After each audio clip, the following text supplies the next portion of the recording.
35장이에요. 이 본문의 내용은 여러분이 읽어서 알겠지만 정말로 우리에게 감동을 주는, 그리고 지금 성탄절이 한 주 남았어요. 참 세월이 빨리 갑니다. 한 주를 남기면서 예수를 만나는 날이 성탄절이에요. 예수님 생일이 성탄절이지만 그날을 우리가 만나지 못하면 무슨 의미가 있어요? 그 예수를 만나는 길을 열어주는 그런 말씀이 바로 이사야서 35장이다. 이렇게 믿습니다. 지금 어제부터 눈이 왔죠. 생각보다 눈이 많이 왔어요. 그냥 조금밖에 안 올 줄 알았는데. 여러분 보세요. 눈이 2인치만 넘게 와도, 그리고 바람 불면 앞이 잘 안 보여. 그리고 무엇보다도 길이 없어져요. 소위 말하는 교통대란이라는 게 생기는 거예요. 눈이 오면 좋아할 사람이 누가 있겠어요? 안타깝게도 나이가 들면 들수록 점점 눈 오는 것이 힘들어져요. 좋아할 사람은 어린애들밖에 없고, 강아지나 좋아할까? 다 싫어할 수밖에 없죠. 그럼 우리는 눈이 이렇게 많이 쌓이면 어떻게 돼요? 여러분 가만히 보고 있습니까? 햇빛 들고 녹으면은 그때 내가 나가야지. 그게 아니잖아요. 눈을 치우고 내가 길을 만들어야지 내가 일하러 나갈 수 있고 살 수가 있는. 근데 만약에 어떤 사람이 아이고 누가 좀 안 치워주나 하고 기다리면, 아니 그때 일하러 나갈 거예요? 그건요 내 길이 아니에요. 여러분의 길은 하나님이 보여주시고 여러분이 만들어 나가는 길임을 믿으시기 바랍니다. 자, 어떤 사람이 이런 좀 철학적인 질문을 했어요. 목사님, 이런 악한 세상 가운데 도대체 우리는 어떻게 살아야 합니까? 이런 질문을 할 수 있잖아요. 근데 어떻게 살아야 합니까? 하는 질문은 이미 부정적인 요소가 들어있는 거예요. 못 살겠다. 어떻게 하면 살 수 있습니까? 한숨과 함께 나오는 거죠. 그러니까 말이라는 게 할 때 이 뉘앙스라는 게 굉장히 중요하다는 거죠. 벌써 그런 거예요. 여러분 답을 아세요? 어떻게 살아야 합니까? 다들 살 만큼 살았잖아요. 어떻게 살아야 하는지 이제 알아야 돼. 왜 살아야 합니까? 물어보면 뭐라고 대답하겠어요? 여러분 남들도 답이 있어야 되는 거예요. 그런데 어떻게? 잘 살아야 돼. 그것도 답이죠. 자, 답을 찾기 위해서 교회에 나오는 거예요. 그죠? 하나님의 말씀에 답이 있기 때문에. 아멘입니까?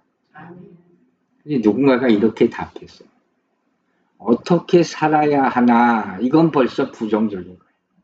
그게 아니라 어떻게 살아낼 것인가? 어떻게 살아낼 것인가? 방법을 생각하는 거예요. 그때부터 인생이 바뀐다는 거예요. 그럼 성경은 우리에게 어떻게 살라고 그래요? 제가 어제 찬양 보내드렸죠? 예수로 살게 되기를 주의 이름으로 축원합니다. 그 가사가 그 예수로 사는, 그 이름의 능력으로 살기를 주의 이름으로 축원합니다. 자, 오늘 우리가 부른 찬송가 550장, 굉장히 유명한 찬양이에요. 어떻게 시작해요? 시온의 영광이 빛나는 아침, 어둡던 이 땅이 밝아오는, 세상이 바뀌는 거예요. 계속 오늘 그 얘기를 하는 거예요. 변화예요. 회복이에요. 슬픔과 애통이 뭐가 돼요? 기쁨이 돼요. 그게 영광이라는 거예요. 3절은 뭐예요? 보아라, 광야에 뭐가 펴? 화초. 광야 사막에 화초가 필 수 있어요? 큰 일이 일어나게 된다는 거예요. 말랐던 시냇물이 다시 물이 흐르기 시작하는 거예요. 할렐루야. 여러분, 이게 가능하다고 생각하세요? 성경에 나와 있잖아. 찬송에 나와 있잖아요. 이게 가능하다는 거예요. 이 일을 누가 행하시기 때문에? 하나님이. 그게 오늘 본문이에요. 이사야서 35장 4절에 뭐라 그랬어요? 하나님이 오사 너희를 구원하시리라. 이 일을 누가 행하십니까? 하나님에게 불가능이 없음을 믿으시기 바랍니다. 우리 이걸 믿고 사는 거예요. 즉 우리 인생을 바꾸시는 분은 오직 누구뿐이에요? 하나님뿐. 예수 그리스도 한 분뿐이에요. 여러분이 그 변화를 체험할 줄로 믿습니다. 이미 체험했고 오늘도 체험하고 앞으로도 점점 체험해 나가는 것을 뭐라 그래? 성화라고 하는 거예요. 예수 믿는다는 것은 이 변화를 느끼면서 살아나간다는 거죠. 우리가 변화된 삶이 없다면 그건 예수 믿는 게 아니면 기계적으로 교회 왔다 가는 것뿐이고 그냥 도장 찍으러나 출근부에 그게 아니잖아요. 그리고 이러한 우리를 변화시키는 그것을 믿는 이 믿음으로 승리하기 위해서 우리가 먼저 우리서 준비해야 될 것이 있어요. 여러분 항상 신앙생활 할 때 하나님이 하시는 일이 있어요. 그죠? 그리고 my part. 내가 할 부분이 있단 말이에요. 그게 두 개 합해져야지 역사하는 줄로 믿습니다. 그럼 우리가 먼저 갖춰야 될 건 뭐냐? 하나님이 우리를 능력으로 역사하시고 하나님의 영광이 나타나기 위해서 우리가 먼저 할 것은 그 첫 번째는 우리 마음에 기쁨이 있어요. 그때 하나님 주시는 거죠. 그리고 기쁨과 함께 여호와의 영광을 바라보는 믿음이 있어야 되는 거예요. 될 줄로 믿습니다. 나아갈 때 먼저 이걸 고백하고 나아가는 거예요. 이사야 35장 1절부터 보세요. 뭐라고 그랬어요? 광야와 메마른 땅이 어떻게 기뻐하며 메마른 땅이 어떻게 기뻐해요? 기뻐한데 먼저 기뻐하는 거예요. 순서를 잊지 말라는 거예요. 사막이 백합과 같이 피어 즐거워하며 기쁨과 즐거움은 구약과 신약에 예수 믿는 사람이 갖춰야 될 인사말. 바울 서신도 보면 항상 즐거움과 기쁨을 서신서에 항상 먼저 보내는 거예요. 그러니까 여러분이 누굴 만날 때마다 다른 사람 꼭 축복할 수 있게 되기를 바랍니다. 가정에 갈 때마다 평안을 기도하게 되기를 바랍니다. 기쁨이 넘치기를 축복할 때 그 가정에 변화가 일어나게 될 줄로 믿습니다. 이세서 35장 1장이 이렇게 얘기하는 거예요. 그러니까 회복이라는 것을 우리가 항상 생각하며 오늘 본문의 주제 가운데 하나가 이 회복이에요. 그럴 때는 뭘 생각해야 되냐면 우리는 어떤 상황을 보고 이거 어떡하지? 지금 현재. 그리고 장래에 이거 어떻게 해야 되지? 아무것도 몰라. 일반적으로. 그래서 근심 걱정이 생기는 거예요. 근데 우리는 성경의 말씀에 따르면 뭘 생각하는 거예요? 항상 결과가 잘 될 것으로 믿습니다. 믿음의 눈으로 보라는 거예요. 그래야지 여러분의 인생이 변화될 줄로 믿습니다. 즉, 내 앞에 고난이 있고 슬픈 현실이 있어. 그게 나를 지배하게 되잖아요. 그걸 이기려면 어떻게 해야 돼요? 구원의 감격이 넘쳐야 돼요. 다시 한번 묻습니다. 여러분 구원 받았습니까? 구원의 기쁨과 감격이 있습니까? 이게 첫째예요. 이게 처음이고 마지막에 항상 하나님 앞에서 이걸 회복하는 것. 그것이 죽음에서 살아나는 첫 경임을 믿으시기 바랍니다. 그래서 오늘 본문 말씀은 병자에게 전해주는 말씀입니다. 오늘 말씀 1절부터 10절까지 나중에서 다시 한번 읽어보세요. 그럼 읽다 보면 매 구절마다 내가 아멘 아멘 아멘 응답하게 돼요. 그때 역사가 일어나게 될 줄로 믿습니다. 여러분 데살로니가전서 5장 잘 알죠? 항상 기뻐하라. 5장 16절 18절 항상 기뻐하라. 쉬지 말고 기도하라. 범사에 감사하라. 이것이 그리스도 예수 안에서 너희를 향하신 하나님의 뜻이나 믿습니까? 근데 이 구절은 너무 유명해서 많이 인용하는 구절임에도 불구하고 항상 이 구절이 나오면 항상 물어보면 질문이 있어요. 목사님 어떻게 이렇게 합니까? 성경 말씀이지 어떻게 항상 기뻐하고 시주하고 기도하고 범사에 감사할 수 있습니까? 그렇게 생각하면 성경 말씀은 아무것도 이루어질 수가 있는 게 없어요. 그걸 물어보는 게 아니라 마지막에 뭐라고 했어요? 이것이 그리스도 예수 안에서 너희를 향하신 하나님의 뜻입니다. 하나님의 뜻을 이루는 방법이 항상 기뻐하고 쉬지 말고 기도하고 범사에 감사하는 거예요. 알겠습니까? 여러분 은혜가 회복되기를 바랍니다. 기쁨이 회복되기를 바랍니다. 그럼 하나님의 영광이 회복되는 거예요. 그리고 승리하고 오늘 설교 제목대로 거룩한 길을 걷게 될 줄로 믿습니다. 여러분에게 항상 소망이 있게 되기를 바랍니다. 소망을 잃어버리면 모든 것이 사라집니다. 상황과 소망은 다른 겁니다. 그죠? 상황이 현실이라면, 과거였다면, 소망은 미래예요. 그 미래는 누가 책임져 주십니까? 하나님이 책임져 주시는 거예요. 소망이라는 한자, 뭘 보여주실래요? 제가 한자 풀이하는 거 좋아하잖아요. 생각나서 이렇게 꼭 하는 거예요. 제가 뭐 억지로 하는 게 아니라 소망이라는 말과 망자 있잖아요. 망자. 제가 망자를 떠올렸어요. 이 망자에 붙어 있는 단어, 수식되는 단어들이 굉장히 많더라고요. 그 가운데 뭐예요? 원망이라는 게 있고, 또 도망치다, 도망이라는 것도 있어. 또 관망하다, 이렇게 바라보는 거예요. 다 부정적인 거죠. 그런데 조금 긍정적으로 넘어가면서 가망이라는 단어도 있고, 또 조금 더 해서 갈망이라는 단어도 있고, 그리고 결정적으로 성경에 나오는 좋은 단어가 뭐예요? 소망이라는 단어가 있어요. 근데 우리가 이렇게 열거해 있는 이 모든 단어들을 다 우리가 행하지 못할 때 마지막에 뭐가 오는 줄 알아요? 사망이 오는 거예요. 우리가 원하는 것이 무엇인지 생각해 보시기 바랍니다. 찬송가 242장, 우리 설교 후에 부를 찬송이에요. 1절 가사가 이렇게 돼 있어요. 황무지가 장미꽃같이 피는 것을 볼 때. 그죠? 찬송가 550장처럼 완전히 반전이 일어나는 찬송이에요. 그러니까 찬송을 여러분 그냥 부르지 말고 가사를 생각하라 그랬잖아요. 그럴 때 찬송을 부르면서 은혜 받게 되는 거예요. 3절 뭐라면 마른 땅에 샘물 터지고 사막에 물 흐르고. 찬송가 550장이랑 비슷한 내용이죠. 역전이 일어나는 이걸 뭐라 그래요? 기적이라고 하는 거예요.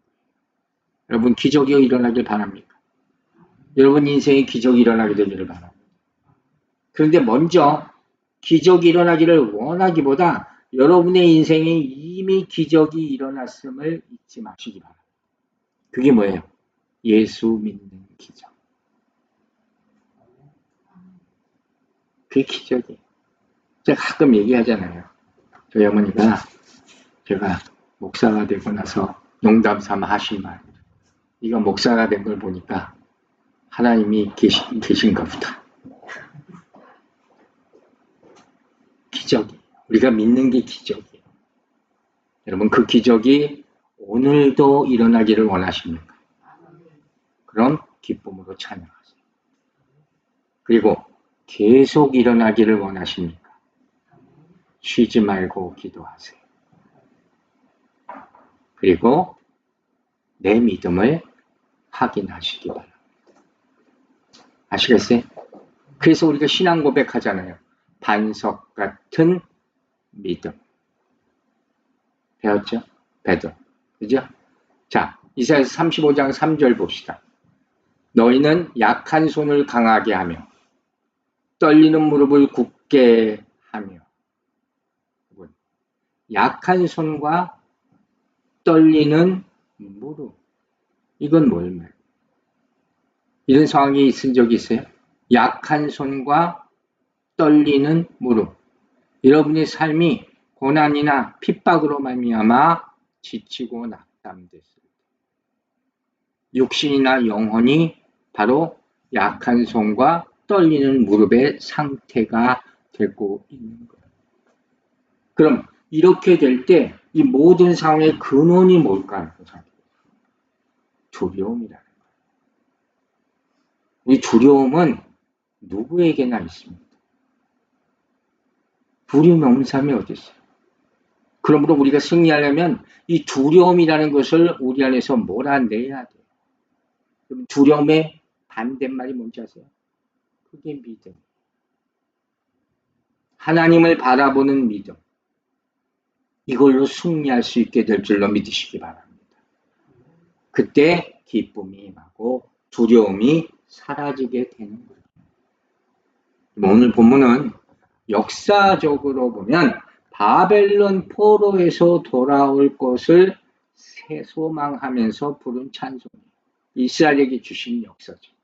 그러나 근본적으로는 하나님께서 보여주신 환상이고 예언이잖아요.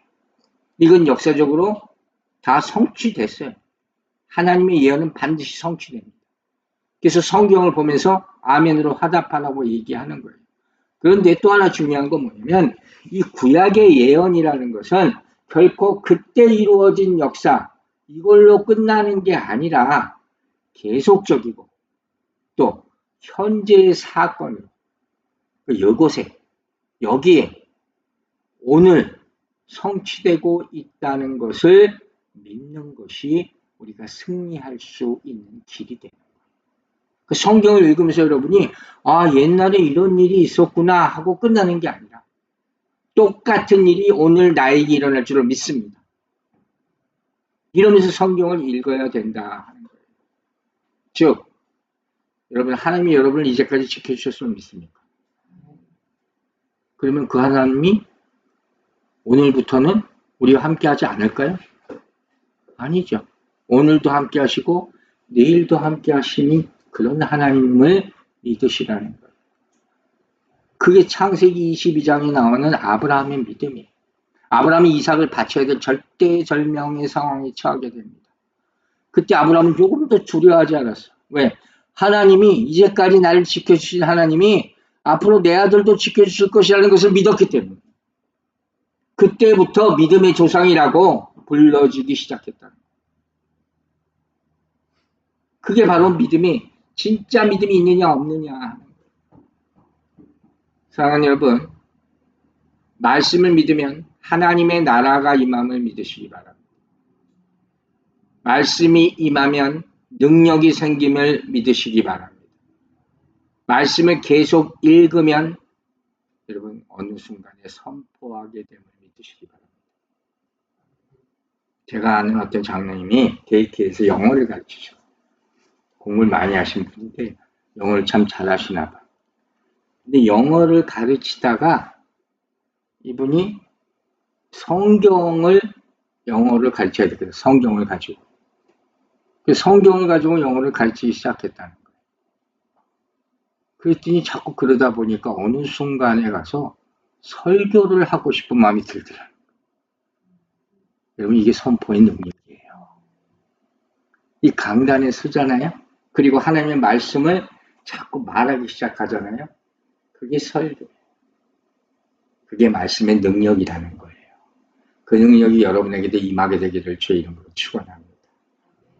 또 믿으면 어떻게 돼요? 변화돼요. 제가 서두에 얘기했죠?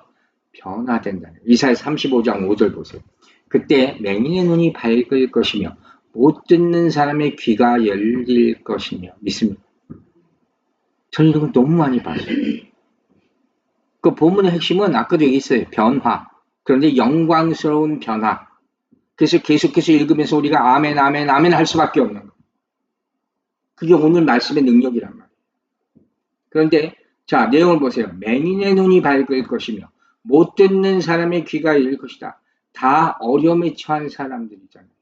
여기서 우리는 한 가지를 생각하는 거예요. 여러분 교회는 누구에게 관심을 가져야 해요? 영육간에 병든 사람들. 치유자로 오신 하나님을 믿으시기 바랍니다. 예수님도 마태복음 11장에서 이렇게 말했어요. 5절. 맹인이 보면 못 걷는 사람이 걸으면 나병 환자가 깨끗함을 받으며 믿습니까? 예수님이 하신 사역이에요. 말씀 선포하고 병자 치료하고 이걸로 3년 반 동안 일하셨단 말이에요. 못 듣는 자가 들으며 아멘입니까? 죽은 자가 살아나며 가난한 자에게도 복음이 전파된다 하나. 이 말씀을 그냥 읽을 수가 없는 거예요. 읽을 때마다 아멘을 화답하게 되기를 바랍니다. 그러면서 생각해 보세요. 오늘 본문을 보면 이사야서나 예수님의 말씀이나 귀, 눈, 입 여기에 대한 얘기가 나와요. 여러분 아시죠? 귀나 눈이나 얼굴 안에 있는 기관들은 다 서로 통해. 서로 영향을 끼친다는 거예요. 그래서 한 곳만 이상해도 여러분 굉장히 이게 힘들어. 그죠? 다 통하기 때문에. 게다가 귀, 코, 눈, 입 이거 다 서로 보완하게 만들어져 있는 거예요. 도와주는 거예요. 제가 지난주에 병원을 좀 갔다 왔어요. 연말에 한꺼번에 몰아서 우리 집 주치의가 하도 안 온다고 뭐라 해가지고 버티다가 다가 이제 안과 제가 눈이 항상 걱정해서 안과도 갔었는데 가면 최소한 1시간 기다립니다. 기다리면서 또 묵상을 하게 됐어요. 그래서 이번 주에도 묵상하면서 주님이 주시는 말씀, 병원에서 주시는 말씀을 전합니다. 자, 제가 귀, 눈, 입 얘기했잖아요. 다 불편하게 된다. 연결되어 있어서. 근데 하나님이 이렇게 얘기하셨어요. 못 들으면 어떻게 돼요? 여러분 못 들으면 귀가 점점 안 들릴 수 있어요? 다 보청기 차십니다. 나이 80 이상은. 못 들으면 어떻게 돼? 못 듣는다고 절망할 거야? 보면 되는 거야. 아멘입니까? 못 보면 어떻게 돼요? 눈이 점점 나빠질 수 있어요. 그럼 어떻게 하면 돼요? 들으면 되는 거예요. 믿습니까? 말하지 못하면 묵상하고 기도하시기 바랍니다. 회복의 하나님을 찬양하시기 바랍니다. 그때 한숨이 그치게 될 줄로 믿습니다. 이 하나님이 역사하십니다. 자, 이제 누구에게 그 하나님이 기적을 이루실 것인가를 봅니다. 이사야서 35장 4절 보세요. 하나님이 오사 너희를 구하시리라 하라. 하나님이 오사 너희를 구하시리라. 근데 여기서 너희가 뭐냐? 이사야서 35장 8절에 나와 있어요. 깨끗하지 못한 자는 지나가지 못하겠고 오직 구속함을 입은 자들을 위하여 있게 될 것이라. 우매한 행위는 그 길로 다니지 못할 것이며. 이야기하고 있잖아요. 여러분, 우리는 서두에서 길에 대한 얘기를 했어요. 우리는 과연 어떤 길을 가야 하느냐, 이거 생각하면서 살아야 되는 거예요. 근데 예수님께서 요한복음 14장 6절에서 유명 말씀하시죠. 뭐예요? 예수께서 이르시되 누가 내가 곧 길이요 진리요 생명이다. 믿습니까? 예수 그리스도가 길이라는 거예요.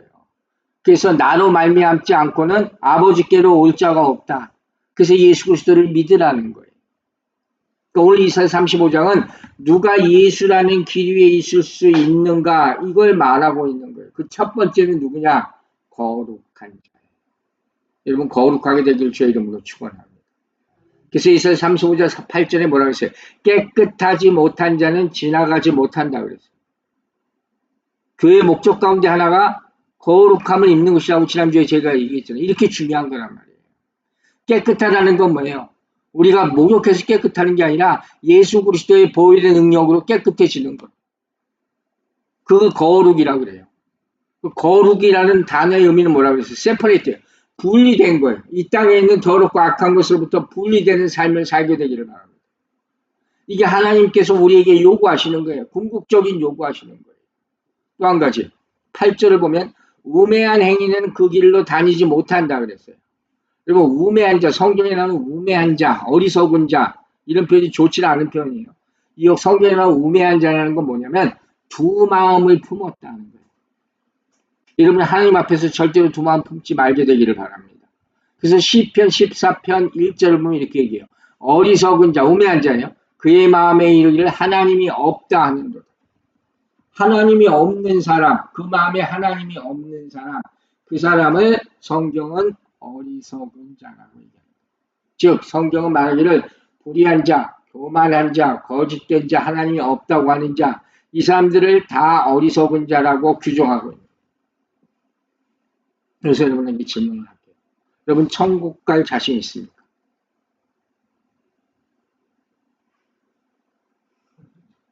천국 갈 자신 있습니까? 아멘 하세요. 아멘 하세요. 너무 소소하고 솔직해서 대답이 잠깐 안 나오죠. 왜? 이 말은 이때 아멘은 교만해서가 아니라 사단 보고 들어요. 내가 얘기했잖아요. 사단이 항상 유혹한다고. 근데 천국 갈 것, 그 믿음으로 천국 갈 그렇게 물어보면 다 글쎄 하지. 그러나 뭐요? 그럼에도 불구하고 예수님 나를 사랑하신다. 그래서 십자가에 못 박혀 죽으셨다. 그때 가는 거예요. 여러분 잘 들으세요. 내 운명이 어떻게 될지 모르는 사람같이 불행한 사람이 없는 거예요. 근데 우리 예수 믿는 사람은 천국 갈 줄로 믿습니다. 그러니까 삶이 어려운 것 같아도 저 사람 좀 이상한 것 같아 해도 항상 웃고 사는 거예요. 아시겠어요? 여러분은 이미 천국 길에 들어갔어요. 믿습니까? 갈 때 걸어갈 때 어떻게 해요? 기쁜 마음으로 걸어가세요.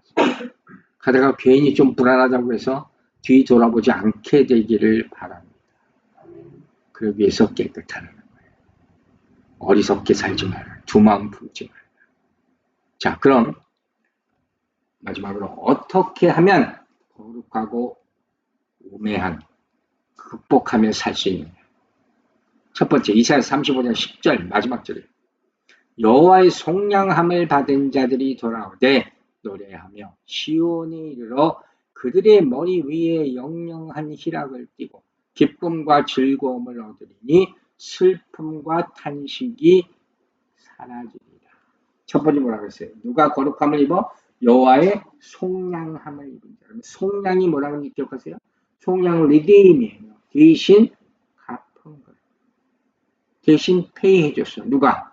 예수님께서. 어디서? 십자가 위에서. 기독교 핵심이에요. 무엇을 위하여? 내 죄를 위하여 피 흘려 죽으셨어. 그게 속량이에요. 그로 말미암아 거룩해지는 거예요. 다시 한번 얘기합니다. 내가 목욕해서 깨끗해지는 게 아니에요. 착한 일 많이 해서 깨끗해지고 거룩해지는 것도 아니에요. 어떻게? 예수 그리스도의 보혈로 말미암아 믿으시면 아멘 하시기 바랍니다. 이 고백이에요. 예수의 피가 우리를 깨끗하게 합니다. 그러면 구체적으로 조금만 더 들어가 봐요. 예수의 피가 우리의 무엇을 거룩하고 깨끗하게 합니까? 예수의 피가 우리의 무엇을, 우리의 영혼을 깨끗하고 거룩해 한다. 아시겠어요? 우리 몸이 아니라 영혼. 우리 신호이라고 그러잖아요. 우리 감정들, 기쁨과 즐거움, 슬픔과 탄식, 이 모든 것들이 다 우리의 마음을, 우리의 삶을 움직이는 것들이에요. 그 감정이라는 거예요. 혼이라는 거예요. 여기서 생각해 와요, 마지막으로. 여러분, 우리 인간의 몸이 뭐로 이루어졌어요? 영혼 육이에요. 그죠? 창세기 보면 하나님께서 인간을 만들 때 어떻게 만드십니까? 진흙을 빚어서 숨을 불어넣었어요. 그게 혼이에요. 그 혼이라는 것이 뭐냐? 구체적으로 말하면 숨을 불어넣었다는 것이 하나님의 형상으로 창조된 영혼이에요.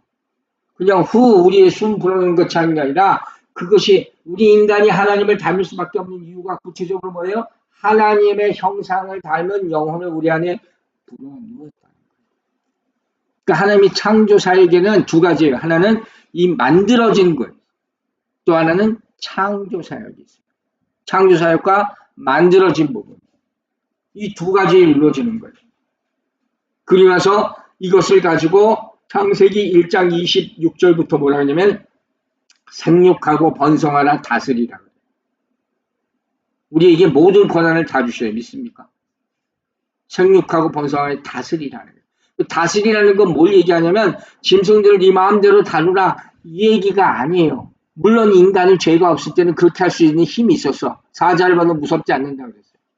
근데 그 전에 우리가 생각할 게 뭐냐면 바로 보세요. 창세기 4장 7절. 죄가 너를 원하나 뭘 다스려? 죄를 먼저 다스리지. 잊지 마세요. 우리 안에 죄가 있으면 악한 것을 있으면 잊지 마시기 바랍니다. 다스리게 되기를 바랍니다. 이게 가인과 아벨 사건이죠. 가인이 아벨을 죽이잖아요. 가인에게 해주신 말씀. 중요한 말씀. 구체적으로 여기서 너는 영혼이란 말이에요. 여러분 그럼 마지막으로 물어볼게요. 여러분이 육적인 것이 여러분을 다스려요? 컨트롤해요? 아니면 영적인 것이 다스려요? 그렇게 되길 바랍니다. 그래야 되는 거예요. 그게 하나님의 사람이에요. 물론 물질이 필요하지. 하지만 물질화되지 말아야 됩니다. 세상에 살지. 그러나 세속화되지 말아야 되는 거예요. 고린도후서 보세요. 5장 1절. 만일 땅에 있는 우리의 장막집이 무너지면 이 땅에 그건 다 없어져요. 하나님께서 지으신 집, 그 손으로 지은 것이 아니요. 그렇죠? 자 보세요. 사도 바울이 사람의 몸을 뭐라고 표현해? 장막, 집이라고 표현해. 그러면서 우리를 뭐라고 얘기했어요? 성전이라는 거예요. 몸이 있어, 바디가 있어. 그런데 그 안에 뭐가 있어요? 성령이 있다. 잊지 마시기 바랍니다. 내 안에 성령이 있어서 성령이 주인 되어셔야지. 성령이 나를 조종해야지 하나님의 몸이에요. 육으로 다스리시지 않고 영으로 다스려지는 사람이 거룩함에 가까이 가는 사람임을 믿으시기 바랍니다. 요한복음 17장을 보면 제자들을 향해서 예수님께서 말하면 기도하시는 거예요. 그 기도의 핵심이 뭐냐면 요한복음 17장 15절에 이런 말씀이 있어요. 다만 악에 빠지지 않게 보전하시기 위함. 이게 얼마나 중요합니까? 악에 빠지지 말게 하옵소서. 즉 우리가 말하는 오늘 본문에 변화와 거룩이라는 것을 계속 얘기하고 있잖아요. 거룩이라는 것은 깨끗함을 말하는 거예요. 근데 깨끗해지는 것은 어떻게 깨끗해질 수 있어요? 하나님의 형상을 항상 지켜야 된다는 거예요. 그걸 먼저 생각하세요. 내가 뭘 하려고 그러는 게 아니라 계속 얘기하는 거예요. 하나님의 성령이여 임하소서. 여러분 안에 하나님의 형상이 남아 있습니까? 그걸 지키라는 거예요. 소극적으로는 악에 빠지지 않게 싸워야 되는 거예요. 그럼 우리 당연히 할 거죠. 그러나 정말로 중요한 것은 하나님을 닮아가는 삶을 살아가기 위해서 노력하는 거예요. 내 마음대로 막 살다가 어려움이 닥치면 알고 이거 어떠하니 기도해야 돼요. 기도를 안 했고 그때 되면 스트레이트. 그 전에 매일마다 하나님을 닮아가는 삶을 살기 위해서 노력하시기 바랍니다.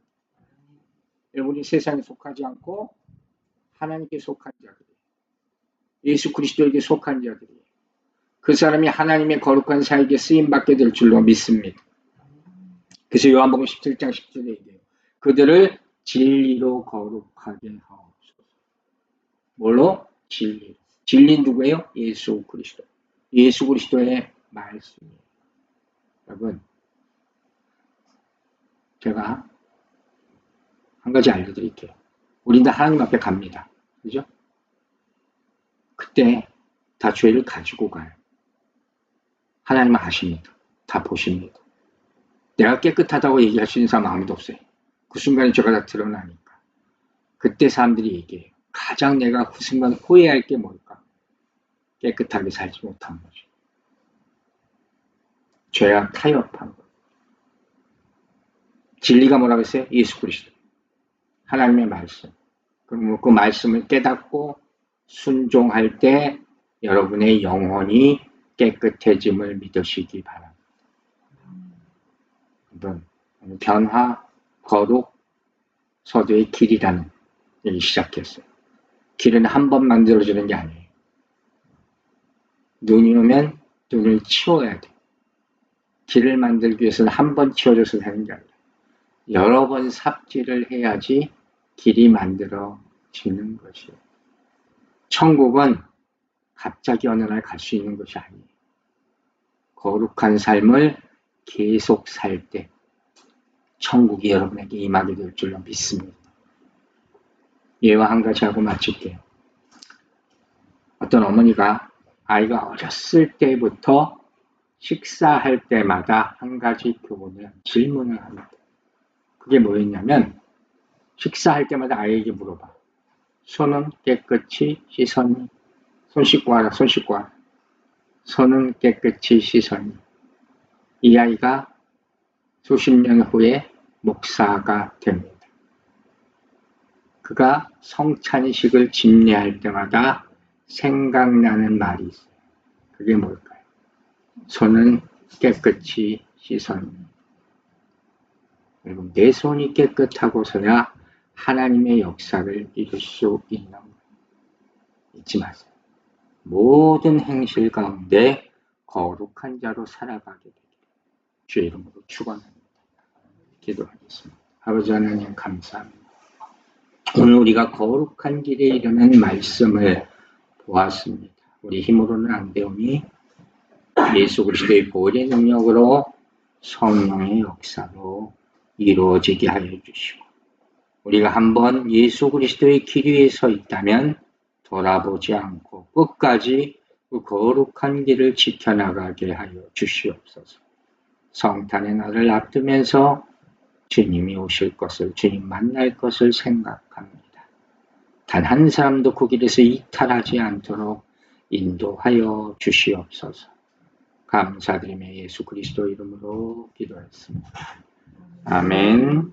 우리 다 함께 찬송가 204